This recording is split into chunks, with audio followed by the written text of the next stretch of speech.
It is that time now once again, for getting lumped up with my friends. It's RockerMike and Rob that you should know, and you'll find them here on the Rock Show. Ooh, yeah, on the Rock Show.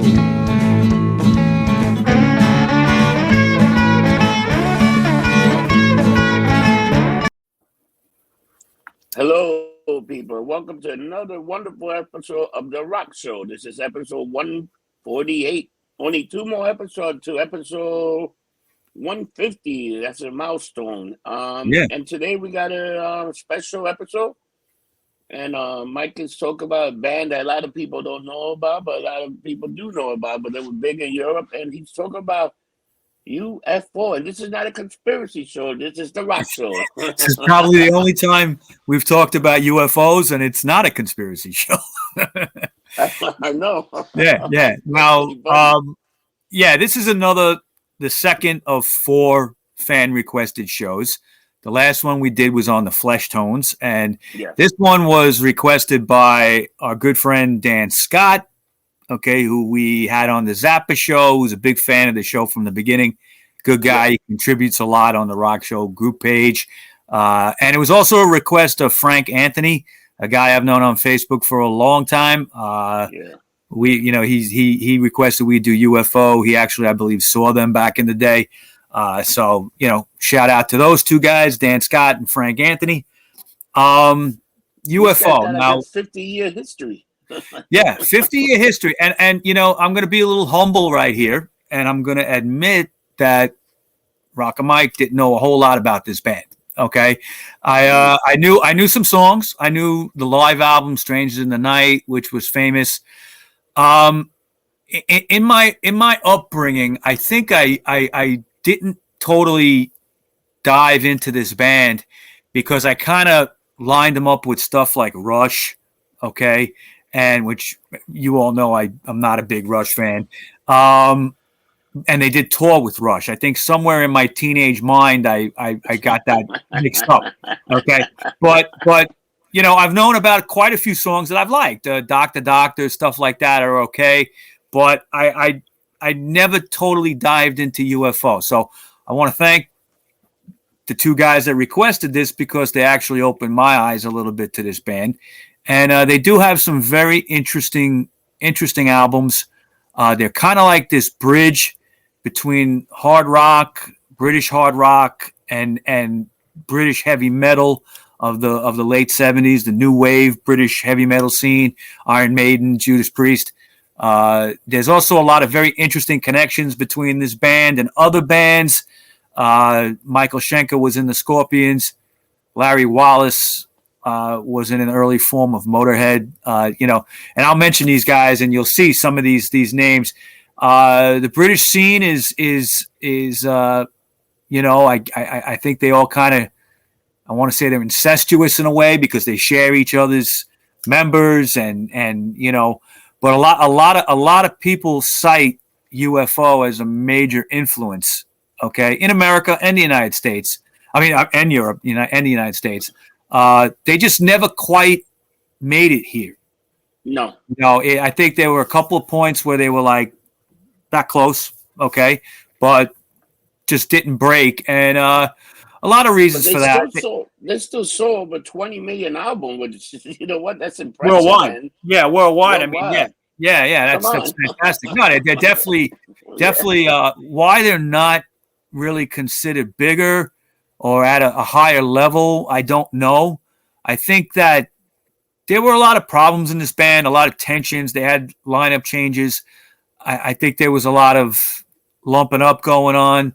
Couldn't exactly keep it all together. And I think that happened at times when they were like really almost about to break.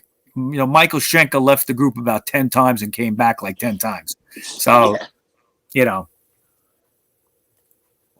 So, all right, let's get started here and talk about UFO. It's going to be an interesting show. Listen close.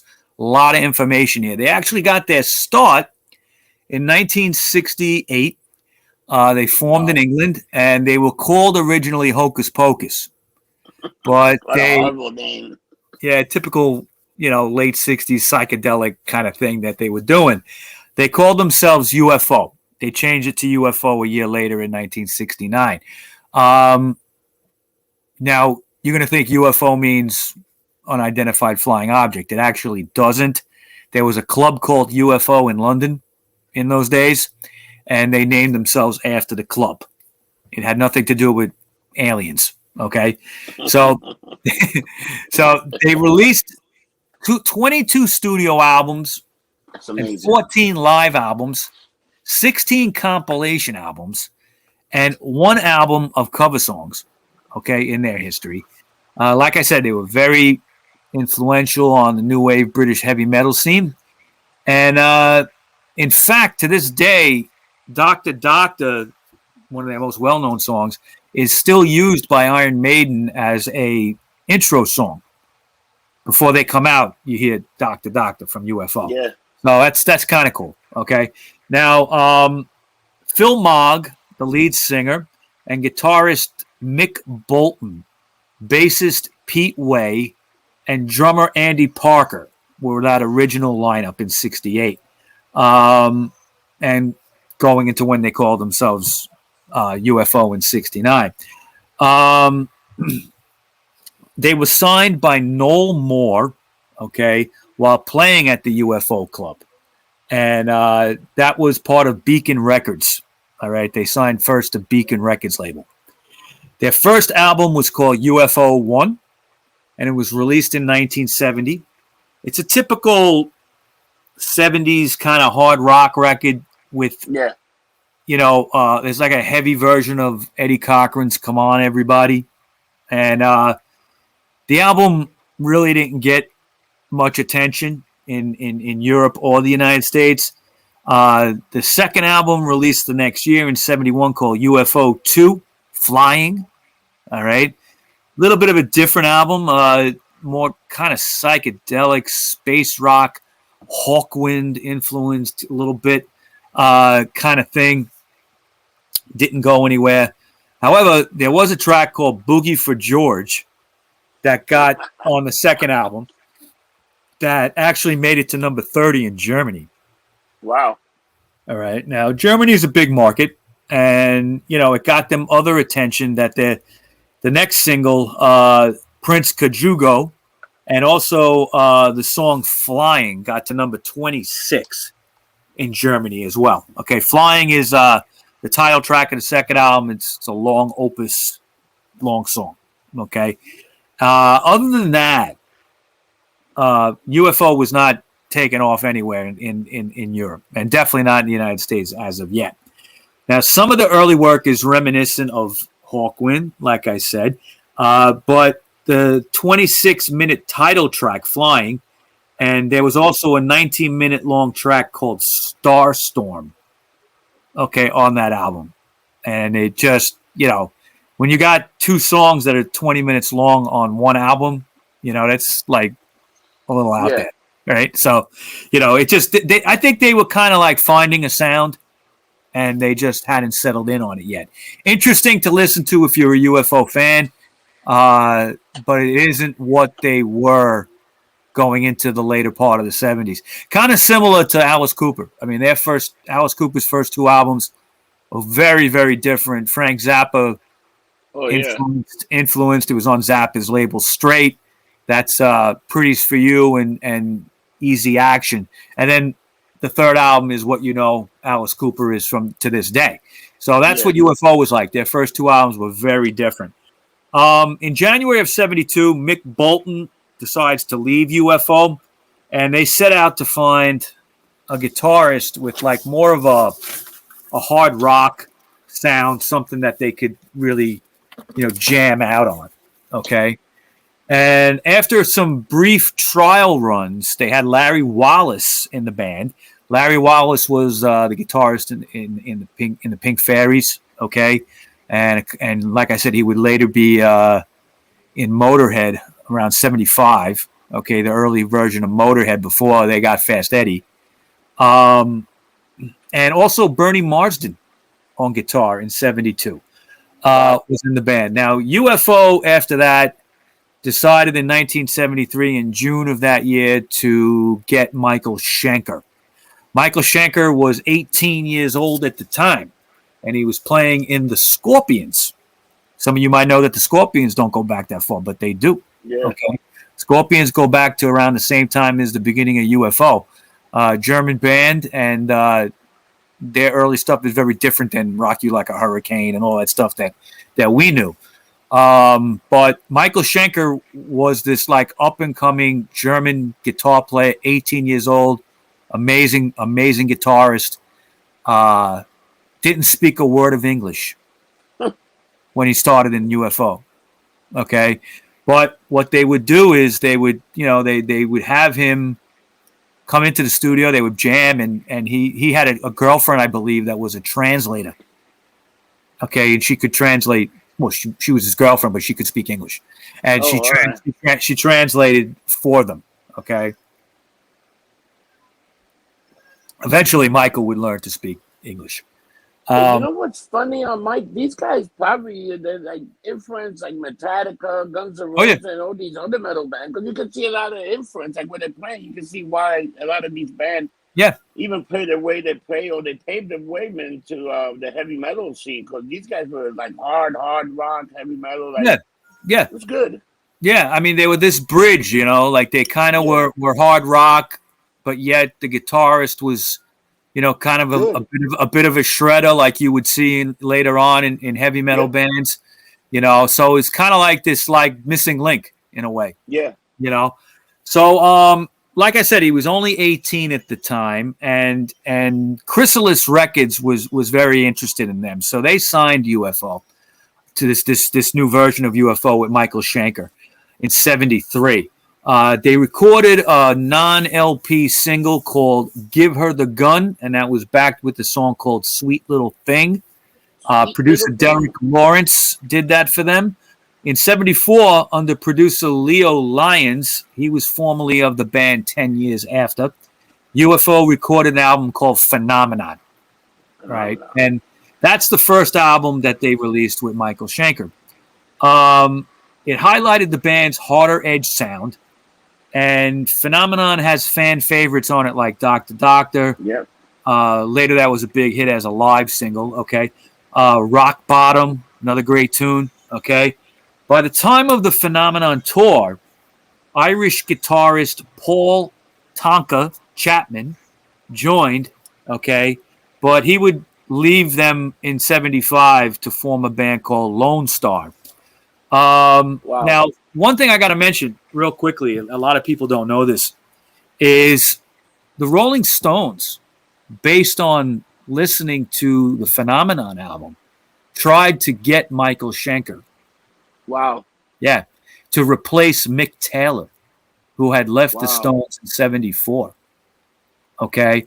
And, that, I think, the next album they did was Black and Blue with Ron Wood.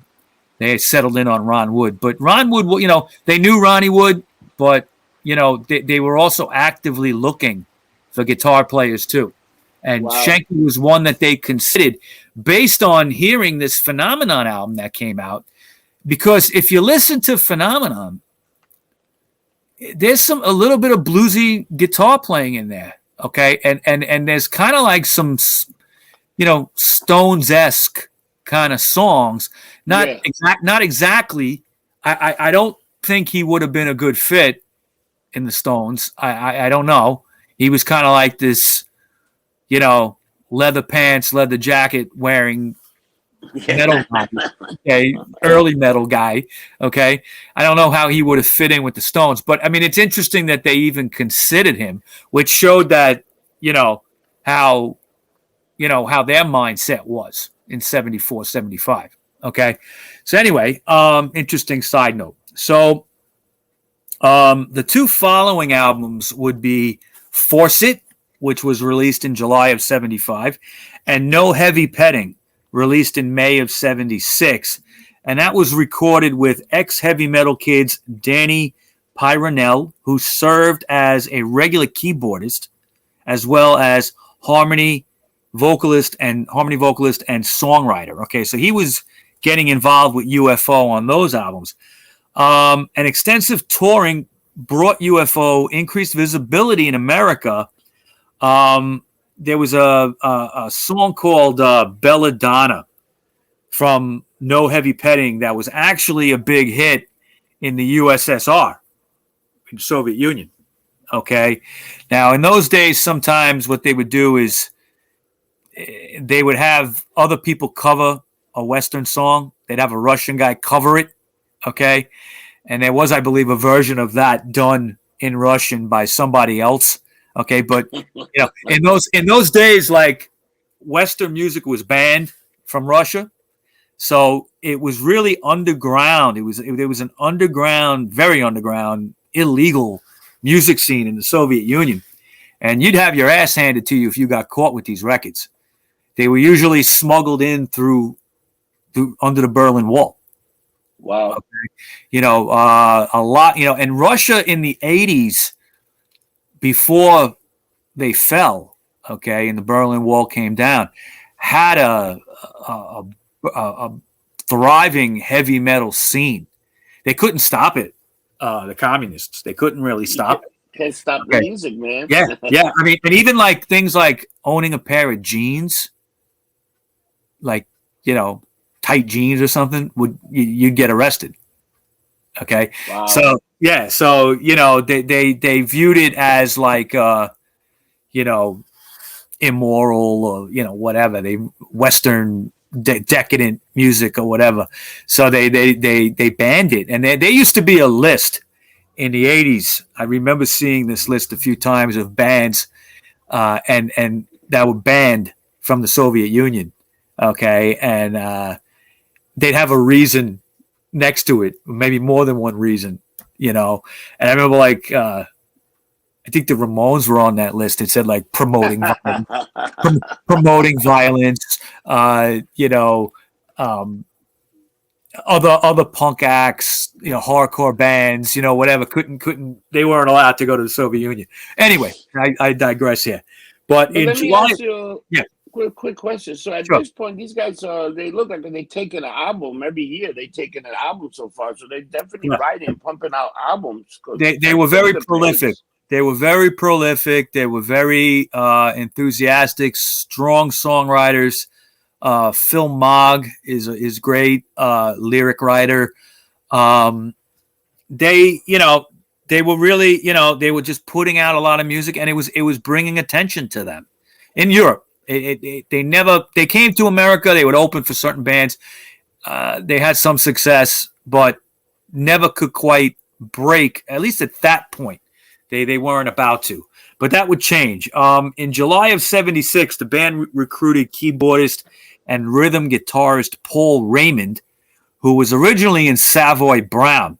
Savoy Brown was a blues band in the late 60s, early 70s that, well, I think just late 60s. Maybe they might have broke up around 70. British blues band that the band Foghat came out of. Okay, Foghat came out of, I think there were two members of Foghat that broke away from Savoy Brown and started Foghat. And Foghat became very big in America. Okay, they were huge. Slow Ride, Fool for the City, all that stuff.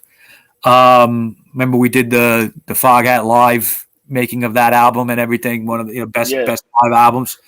Now, they with Paul Raymond, they made 1977's Lights Out, which brought a lot of attention to them. It kind of represents this peak period of UFO with songs like Too Hot to Handle, title track Lights Out. There's a 7-minute sort of ballad, which is one of the most popular songs by UFO, called Love to Love. Okay. Lights Out got UFO substantial critical acclaim. They really started to get critical acclaim on top of a little bit of commercial success. They started playing arenas, okay, at this point, and big theaters across U.S. and Europe. They started opening for bands like Rush, AC. Well, Well, they did. They did several times. And I'll go so far to say I think Rush was influenced by them too. Yeah. Okay. There's a couple of songs by UFO that kind of sound Rush-like, if they were heavier and without Geddy Lee, but like, Yeah. without that vocal that I hate by Geddy Lee. But anyway, riding high, UFO rushed back into the studio at that point to record their next album, which was called Obsession, 1978. It's a fan favorite. It was not really as successful as Lights Out, but a lot of people still point to it as one of their favorite UFO albums. It maintained their arena status, even though it didn't do as well commercially.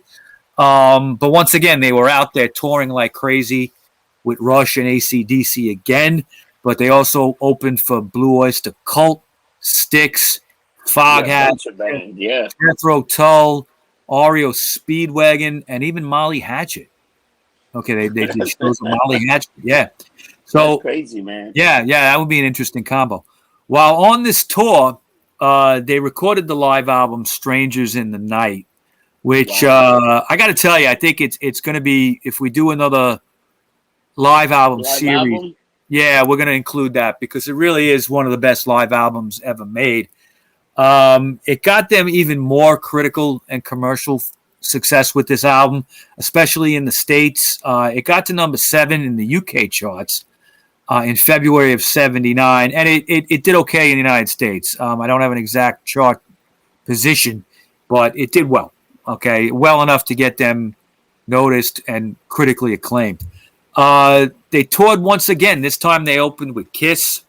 Yeah. Cheap Trick, Journey, Thin Lizzy, Nazareth, Judas Priest. Okay. They appeared at the California World Music Festival with Aerosmith, Van Halen, April Wine, and Toto. Think about what a difference. I just see a UFO and Toto on the same bill. Oh my God. What, Toto was the Rains in Africa? Yeah, right? Rosanna, all that. Yeah. Rosanna, yeah. I didn't even realize that Toto toured all that much. I always saw them as more of a studio band, but they really did tour for a while. But think about all the bands: Kiss, Aerosmith, Van Halen, Toto, Cheap Trick, Journey, Thin Lizzy. Yeah. Come in. Uh-oh. Who's breaking in on our show? The what? Okay. Hold on. Who's breaking in on our show? No, they're checking out something here. Uh-oh. They're checking the panel. I don't have to edit this out, man. They're here to read the meter. Yeah.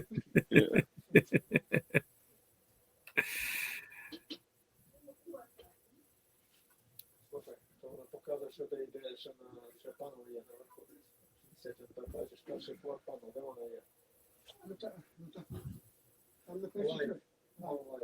не знаю, що ти відкривав, дивися, де свою свобідну чи ні? Нічого. Ну, от один, два. Я не знаю, що це лайт. Тобі просто повісити той. Але на коридорі. This is pretty funny. It is. Ну, я ж не знаю, подивися, тут бачиш скільки? Як я перевірю? Фактично, я не впевнений, що ну, то лайт 20, я не знаю. I'm like, who the hell's knocking on the door? Yeah, that's not supposed to happen. How's Molly doing? She's good. Okay, I talked to her the other day. She said she was feeling better.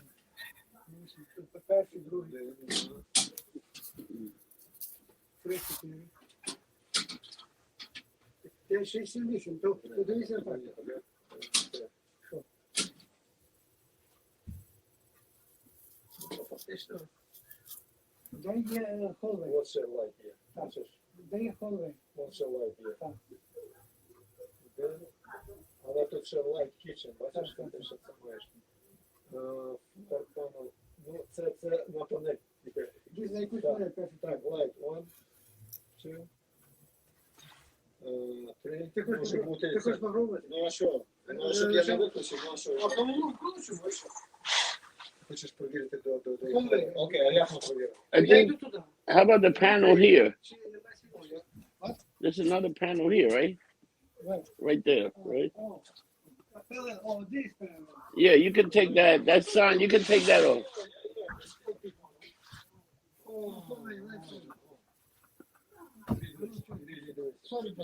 Yeah. Yeah.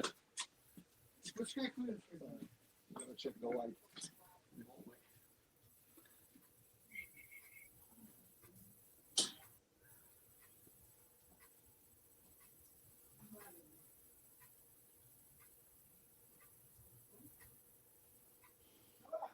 Я виключив.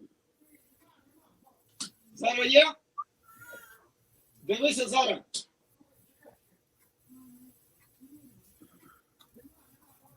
Все, окей, come here. So that's the light then. Yeah. All right. Окей, зрозумів? Все, знайшов цей. Я ставлю драбину там на холод. Нічого не ставив. Я хочу, чи на офсайді виключається, іде з конвеєр разом. Зараз Давай. я йду на драбину. Включати зараз чи? Ще ні, я йду там приготуюся. І коли не буде конвею, тоді ці там. Чекай. You gotta check, see if there's power. Yeah, they have a problem outside. There was cans, right? They have a box. You know why? I need to check if the light comes. I think probably comes with the hallway light. Let's see. Oh, he's outside. Okay, I'm gonna shut it off.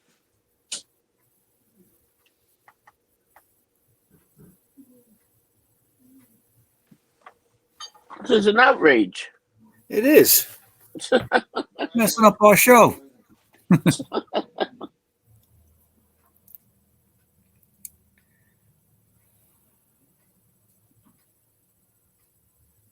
guess he's saying turn it on. Okay, call me. It's going to be warm this weekend, man. It's gonna be like 65 degrees tomorrow. I know. It's nuts. This weather's crazy. I really don't know. The gods don't know what to do. Well, I don't want winter to come, so that's good. Winter's here. I know, but it's supposed to rain tomorrow too, maybe. Yeah, but think about it. If it would rain yesterday, it would have snowed. Yeah, definitely. Because if it was cold enough and rain like that, it turns into snow. Okay. Yep. What's happened, Zan? Oh.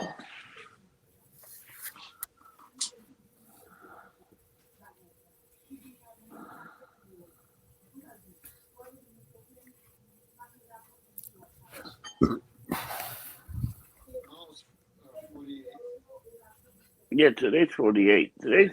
Today's not that cold. No, I got 52. You know what's bad tomorrow is SantaCon. So it's going to be warm and SantaCon. So every asshole will be out tomorrow. Warm, SantaCon, and raining too, possibly. 60 gonna be Thursday. Next Thursday. Yeah, it's going to be some warm. 60, yeah. There's going to be some warm days. Claire's going to have her hands full at the bar, right? That Maybe, shit. but we don't get a lot of Santas. But they should have a good day. Yeah. Yeah. Okay, circuit breaker is off now. What he say? Лиши виключно зацепились, там є правильно. Okay. The breaker is off now. Окей. Two minutes. All right. Can we go back into it, or you need to? They're going to All right, come so- back in 2 minutes, so let's see what we can get in. They got to come back in 2 minutes. Yeah. Well, what's the point? They're just going to interrupt you. You have to edit it out. Yeah, I'm probably going to edit it out because it's crazy. So what were we out there? So they were touring with all these bands, right? Yeah, I could just go back to what I said. Maybe you could figure it. You know, I could just repeat it. All right. Yeah. All right. So they toured once again behind this album, and they played alongside acts again like AC/DC, Rush, Kiss, Cheap Trick, Journey, Thin Lizzy, Nazareth, and Judas Priest. They appeared at the California World Music Festival with Aerosmith, Van Halen, Toto, and April Wine. Toto. Okay. Now, in '78, tension started to grow in the band between singer Phil Mogg and Michael Schenker. Schenker had a habit of leaving quickly after shows and sometimes during shows. Hold And on, they're sometimes coming he didn't down show now. up. Yeah, hold on, they're coming down now. I can hear them.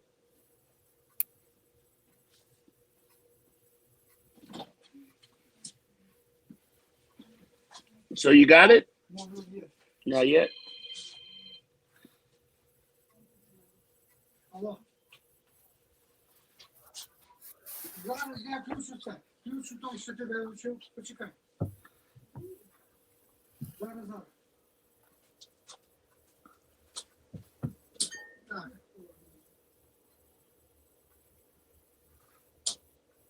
Є?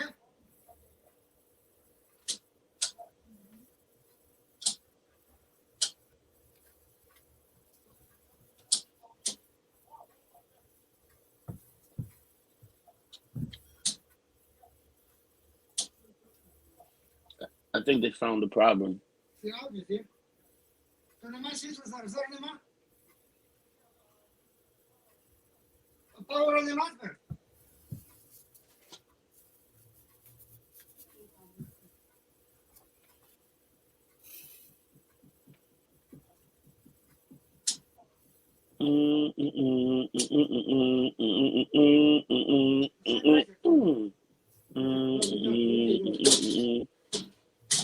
We need the Jeopardy music.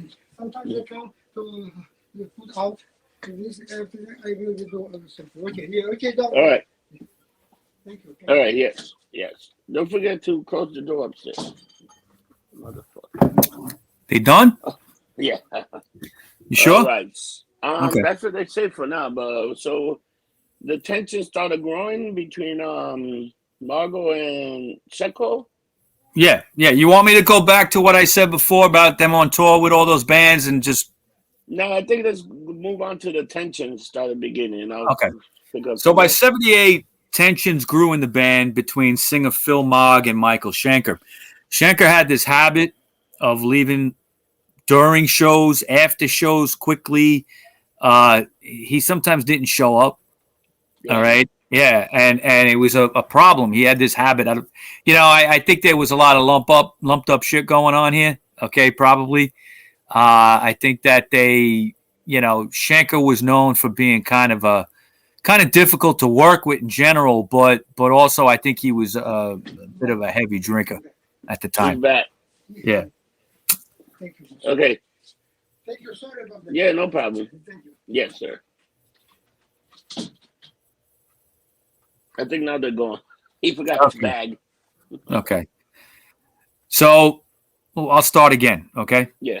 By '78, tensions grew in the band between singer Phil Mogg and Michael Schenker. Schenker had this habit of leaving quickly after shows, sometimes even during the show. He would sometimes not show up. All right. I think that there was a lot of lumped up shit going on here. It's not recorded well in the history. Nobody really knows what happened. But I think, Michael Schenker was kind of known as difficult to work with and a bit of a heavy drinker. Okay. There might have been other substances. I'm not sure. But he was using heroin, maybe? I got no idea. No, I can't even. I wouldn't even guess. I know that he drank a lot. He's German. They drink when they're born. Yeah, they drink a lot. So it's like there was something going on. And he was still young. He was in his early 20s. Probably like 20 years old, 25 years old at the most. Okay, so, he a lot of egos in that band or whatever. Phil Mogg is, Phil Mogg is really the guy that's been in the band the longest. Okay, the whole time. So anyway, once they were playing Palo Alto, this was in October of 1978, Palo Alto, California. He left right in the middle of that show and left the band. He was gone. Okay, and it'd be the first of numerous times. Okay, he actually went briefly back to the Scorpions, but then he started his own Michael Schenker group. Okay, which they did well. I believe they had a couple of albums. After Schenker's departure, UFO rehired Paul Chapman, okay, who had left to start Lone Star, on guitar, and he brought over some kind of unused song ideas from Lone Star to UFO. Shortly afterward, they released their next LP, which was called No Place to Run, and that was in January of 1980. That album, it's interesting, it was produced by George Martin, who produced former Beatle, Beatles. Yeah. Now, this LP didn't really catch on as much as the last few albums, though it is a good record. It did crack the top 10 in the UK, so it definitely was successful. Okay. Paul Raymond actually left the band at the end of the No Place to Run tour and was replaced by John Sloman from Uriah Heep on keyboards for a while. He played too. And then they got former Wild Horses member, guitarist, and keyboardist Neil Carter. He helped kind of fill in the void the songwriters left by Schenker's departure. Okay. Carter debuted with UFO on stage at the 3-day Reading Festival on August 23rd, 1980, when the band played as the Saturday night headliner. At the beginning of the following year, UFO released the self-produced The Wild, the Willing, and the Innocent, which had a bit of a lighter, poppier sound that was kind of popular at the time in the early 80s. They managed a UK top 20 single out of this album. It was called Lonely Heart. Okay. So they were still on the charts. They were still out there, still playing big arenas. A little off. Still making albums. Still making albums every year. But this would be the beginning of a lot of lineup changes, and I think this kind of set them back. They didn't really have a lot of stability for a while. Through the 80s, they were not stable. Okay. Yeah, they had a lot of members because I was looking. It was like, wow, man, what's going on here? But they had a lot of members. Right. Now, in February of 82, the band released the album Mechanics. It was successful in the UK, got to number 8, which was actually the band's highest charting album ever in the UK. They never had a number 1. Okay. Wow. Yeah. Later that year, founding member Pete Way left the band. He started, if you remember this, he started a band called Fastway with Fast Eddie Clark, who had just left Motorhead. Yeah. And Pete Way. It was called Fastway. All right. And later, Pete Way would also start another band after Fastway broke up called Wasted. And it was spelled Waysted. That's pretty good. Yeah, the metal misspell that you'd always see in the 80s, you know? Heavy metal misspell. He was replaced by ex-Talus bassist Billy Sheehan.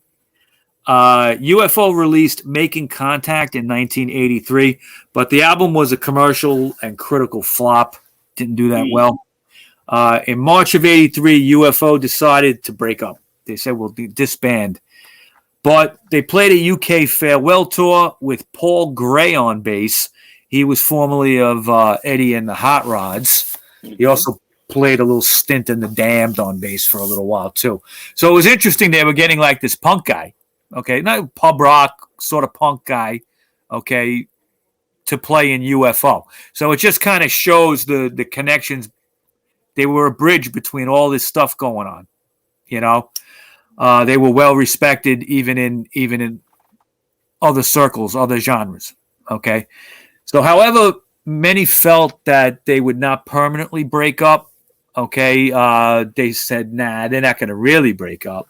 There was a compilation came out called Headstone. And so that. the record sleeve showed a headstone denoting the date UFO started, but no end date. Okay, like born, but it didn't say died. Okay. And the interesting thing about this compilation, it featured their own music, but it also featured bands that ex-members started. Okay, so it's an interesting. Not too many bands would do that. No. Okay, so it's an interesting combination. The breakup turned out to be, of course, short-lived. It was really only about a year and a half, 2 years. By late '84, Phil Mogg assembled a new UFO lineup featuring Paul Gray again on bass, ex-Diamond Head drummer Robbie France, who would be replaced in 1985 by ex-Magnum drummer Jim Simpson. Okay, and then they would bring in a guitarist named Atomic Tommy M. Okay, Tommy McClendon was his real name. He was a former roadie. He would play guitar and he would write some songs, but it was kind of a not a good fit. It really didn't work with him. Paul Raymond would rejoin on guitar again shortly afterwards, and then they would come out with the 1985 album called Misdemeanor. Raymond then would leave again, okay, in '86, and was replaced by Jacobson, his first name David Jacobson. Paul Gray would leave in '87.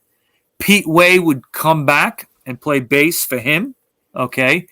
And then before Gray left, they actually released an EP called Ain't Misbehavin'. And despite this kind of revolving door and renewed activity going on in the band, they weren't really commercially successful at all at this point. It wasn't really going anywhere. So by '89, after a bunch of more changes, they decided they would disband again. Wow. Once again, can't keep this band down. 2 years later, 1991, Phil Mogg would put the band back together, Phil Mogg and Pete Way. It would be a new lineup. They would have former Wild Horses member Clive Edwards on drums and a guy named Lawrence Archer on guitar. They would release the well-received High Stakes and Dangerous Men album. It was done independently, okay, and it did well, I mean, for an independent album, and it brought kind of some attention to them. And people were saying that they need to do like an originals members line, reunion. Okay, so even though we had this kind of like revamped version with new guys, Pete Way and Mogg being the only originals, they said, okay, we're going to do a late '70s lineup of Mogg, Michael Schenker will be back, Pete Way, Paul Raymond, and Andy Parker. Okay. Wow. They would record and reunite there, and they would record the album "Walk on Water" in 1995. Very good album. Okay, kind of a back to form kind of thing. They toured this album, but Parker didn't go on tour. Not sure why. Okay, but he got replaced by a guy who'd been playing with AC/DC called Simon Wright on drums. However, I don't know, with Schenker coming back in the band or whatever, there was tensions again in the band. and interestingly enough, coincidentally enough, Schenker, they're on tour back in Palo Alto again, same venue, and he leaves again. Maybe he doesn't like that part of the world. Who the hell knows? I don't know. Something in Palo. Maybe the drugs are really good in Palo Alto. I don't know. That could be it. That could be the answer right there. What the hell am I doing this stage with these fucking people? I'm out. Exactly. I got to get out of here. Okay. Same place. Same thing that he did in '78. He does again. Okay. In 1998, though, they would do another tour, and Schenker would come back Okay, so he's back Sure. now. Yeah, Phil Mogg and Pete Way would continue working together now through this kind of fluctuating band membership, and they would manage to release 2 albums, solo albums, under their names together, just Mogg and Way. Okay, that was in the late 90s. One album was called Edge of the World, and the other one was called The Chocolate Box. Yes, 2 good records. In 2000, Schenker would come back again. Okay, UFO would reform again with him, and they come out with the double album Covenant. They had Ainsley Dunbar on drums, fantastic drummer. It was an album of new material and live classics. Okay. Then they would come out with another album in 2002, and it was called Sharks. Very good album, back to form kind of thing. But again, Schenker would leave right after this. He was, now that was, that was pretty much like 6-7 times. Yeah, that was like pretty much the final straw right there, pretty much. And they would get Vinnie Moore on guitar. Now, Vinnie Moore was a young guy, just kind of like, in his 20s. Played with Alice Cooper on the Hey Stupid album. Okay. I always like that song. It's just like, Hey, the song's like an anti-drug song, but it's just funny that it's called Hey Stupid, Yeah. But he was known as an up and coming, very good kind of shredder guitarist. Easy to work with. He also was in a band called Vicious Rumors. I think he got his start in that band. But he'd been playing with Alice Cooper a little bit, and they managed to pry him away. And he ended up, and he was American too. Okay. But in 2003, Michael Schenker and Pete Way would come out with an album, and it was called The Plot. Okay. It wasn't a UFO album. It was them two. Okay. They used drummer Jeff Martin. So Schenker's kind of in the background there, but he's not in the band. They got Vinnie Moore, and Vinnie Moore, 2003, man, to today. So he's really brought some stability finally to this band. Yeah. Okay. And Mogg enjoyed working with him. I think Mogg didn't enjoy working with Schenker. I mean, he did, I guess, but he would take him back. But, there always seemed to be problems between the two of them. Not sure who's really to blame there. I don't really know. Okay. And they've never discussed it publicly as far as I know. Okay. But in 2004, UFO would release their 17th studio album, the first with Vinnie Moore, called You Are Here. He was considered the permanent guitarist at that point. Yeah. And Jason Bonham actually was in this lineup, and he was kind of intermittently playing with UFO, playing with a lot of people over the years. Okay, John Bonham from Led Zeppelin's kid. Yeah. In 2005, they released a double DVD live set called Showtime. It was a double live CD also. Okay, was separately a double live CD was released on the SPV label. And what they did was they kind of mixed a number of live stuff on this record with re-recorded classics. Wow. Okay, they went back, and Vinnie Moore could play the old shit. Okay, even though he had just joined this band. He must have been a big fan of UFO. Okay, to leave Alice Cooper and join them, In November of 2005, Andy Parker returned to play in the Piomo Rock Festival in Granada, Spain. How do you say that? Grenada or Granada? Probably Grenada. Yeah. Real Spanish.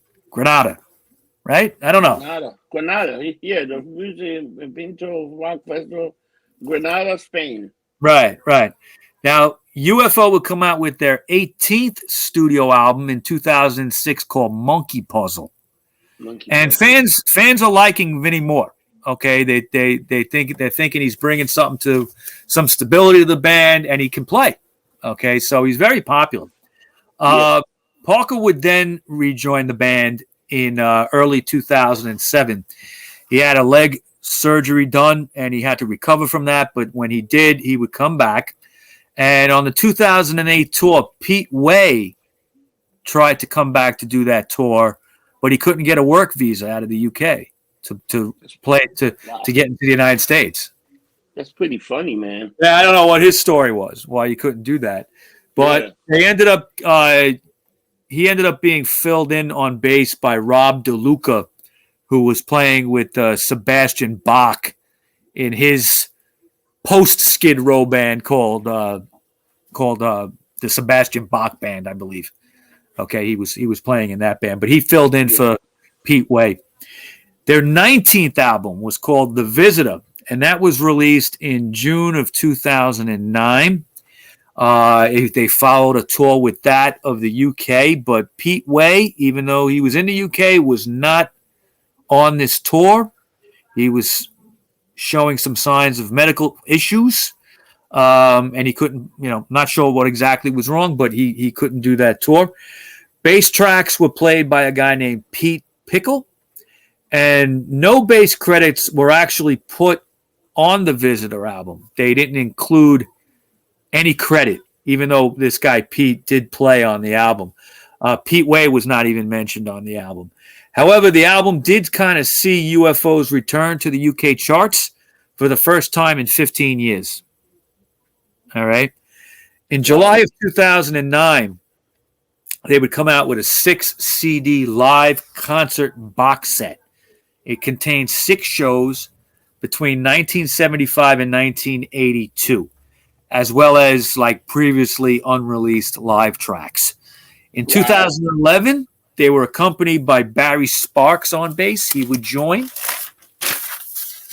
And in December of 2010, UFO had been working on another studio album that was supposed to be released in 2011, but it actually got released in 2012. So it took them some time to put this out, February of 2012. A guy named Lars Lehman had the bass duties on this. No Pete Way again. And this album was, basically giving a lot of critical acclaim. It was called the Seven Deadly, just Seven Deadly, not Seven Deadly Sins, Seven Deadly. Yeah. Okay. And it had gotten it actually did better chart wise than The Visitor. Okay. Wow. And it actually broke the Billboard indie charts as well. Okay. And did well in Germany and Sweden. All right. So looks like they're getting a little buzz about them. Now, in 2011, again, right. Now, in 2011, kind of as a side note, former band members Danny Pyronal, Lawrence Archer, and Clive Edwards teamed up with bassist Rocky Newton to form a band called X-UFO. It was like X-UFO members. And in live performances, what they would do is they would do, kind of vintage UFO tracks live. But later, when they wanted to make an album, they couldn't call themselves that. So they called themselves House of X. And they would perform kind of like new material and stuff like that on these new records. They had a self-named album that was released in October of 2014. I believe they only released one album. In February of 2015, a new UFO album was released to critical acclaim called A Conspiracy of Stars. And in September of 2017, there was an album of cover songs, called the Salentino Cuts. And I had never heard this, and I was really curious as to what this sounded like. Okay. Was it good? Yeah. I mean, it was. Conspiracy of Stars is good too. Okay. Yeah. But I was listening to this covers album, and covers albums aren't really anything to rave about too often. Occasionally somebody pulls off something good. This was one of them. They covered The Doors. They do Break On Through. They covered the Yardbirds. I think it was Heart of Soul. They did. I think it was Heart of Soul. They covered the Animals. Okay. I believe it was It's My Life. a bunch of other people. Tracks kind of like they delved into like their influences. So it's kind of cool. And they did it very well. Mogg can still sing. Okay, even at that point 4 years ago, he's still belting it out. He's got a good voice. He can really sing. Yeah. Now, in May of 2018, Phil Mogg announces his retirement or his planned retirement. Okay. UFO's 50th anniversary tour in 2019 would be his last. That was what he said. They did get some shows in. There were plans for a UK and US tour and European dates as well. But by 2020, everything would be shut down because of the pandemic. Okay, so what they're planning now is in the spring, I believe, and fall, well, summer and fall of 2022, they will be doing a world tour, and it's supposed to end in Athens, Greece, on in October. October 29, 2022. 22, and October 29, 2022, which is the anniversary, the 18th anniversary of the show, the first show that Vinnie Moore did at that location. Okay, of joining the band. Okay, that was his first place that he played. So that's what I got for you today. UFO's still around. But just to mention, I got a little bit more. I shouldn't say that was it. Sadly, what's happened is that there's been some deaths over the last 2 years. Paul Raymond, okay, he was the guitarist and keyboardist, had several stints in the band. He would die of a heart attack on April 13th, 2019 at the age of 73.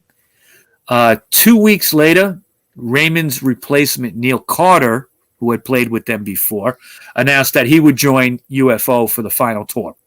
Okay, so they do got somebody there on guitar, with Vinnie Moore, obviously. But former guitarist Paul Chapman died on his 66th birthday, which was June 9th, 2020. And Pete Way would die 2 months later from, I believe, a car accident. It's crazy. He was the age of 69 at the time. So Mogg and drummer Andy Parker are the only two surviving members of the No Place to Run lineup, which was around 1980. Okay. So, they're going to go out with this new lineup, a little bit of a new lineup, and call it a day. That's what it looks like. Yeah, I think that's it. That's the last ride, man. What 53 years and 20 million albums sold worldwide. Not a bad career, No. They never quite would break in the States. Europe, they did very well. I'm sure they made their money there very well. But I think, like I said earlier, they're kind of like this missing link band between hard rock and heavy metal. I think they were well respected by people of other genres as well. Paul Gray from Eddie and the Hot Rods played bass for them when you couldn't get any more different than Eddie and the Hot Rods and UFO. So, I think that they were well respected outside of, different genres, which is cool. I mean, it's nice. There aren't that many bands like that. Motorhead would be one of them. Okay, Motorhead would be one. That so many people really just respect and love and willing to play with them, no matter what genre they're already in. Yeah. So, wow, that is all I got for you today, Mr. Rossi. Wow, another great show, Mike. And I didn't know these guys, and I started listening to some of the music. I was like, wow, man. But I gotta listen to that cover album that you told me about. Yeah, it's not. It's really not bad. I listened to the whole thing.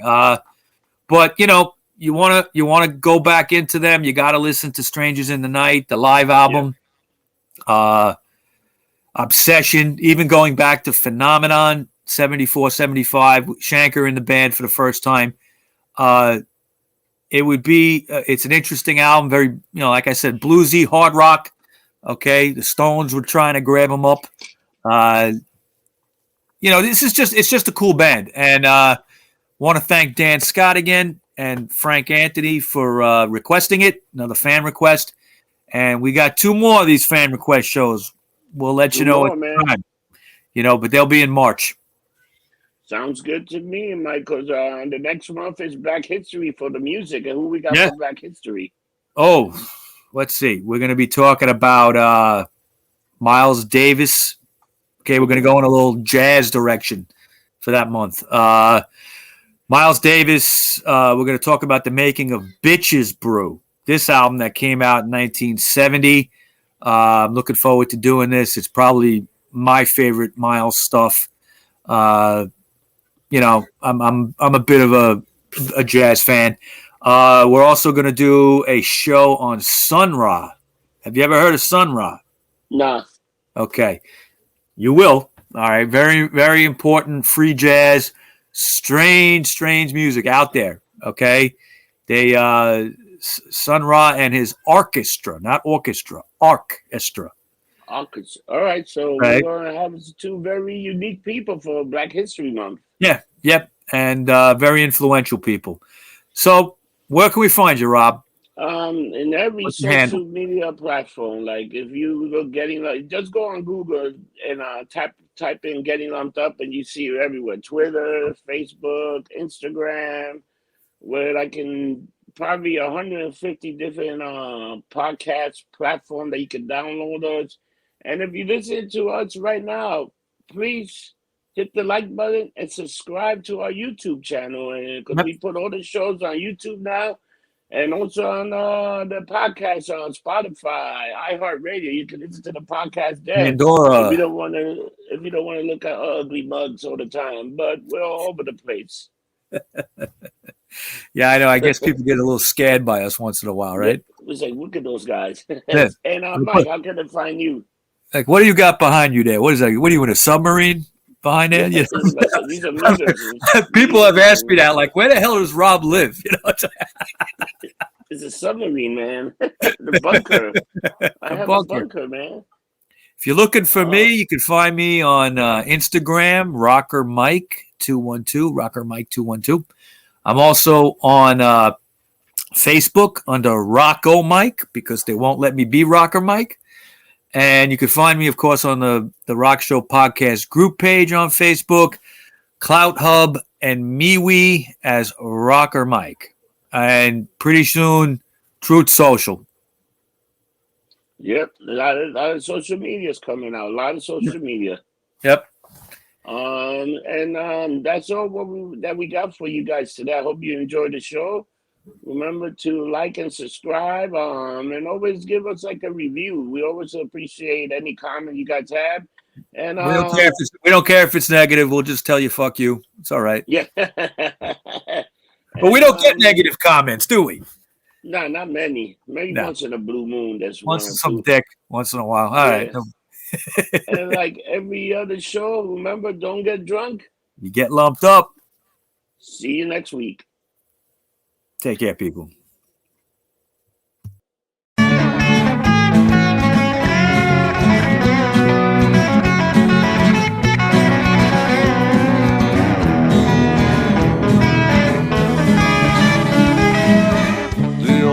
Podcast you will hear that will be music to your ears. You'll learn about bands you love or may not know, and it's only here on the Rock Show. Ooh, yeah, on the Rock Show. Ooh, yeah, on the Rock Show. Don't tell your friends and everyone you know. Let's get lumped up on the Rock Show.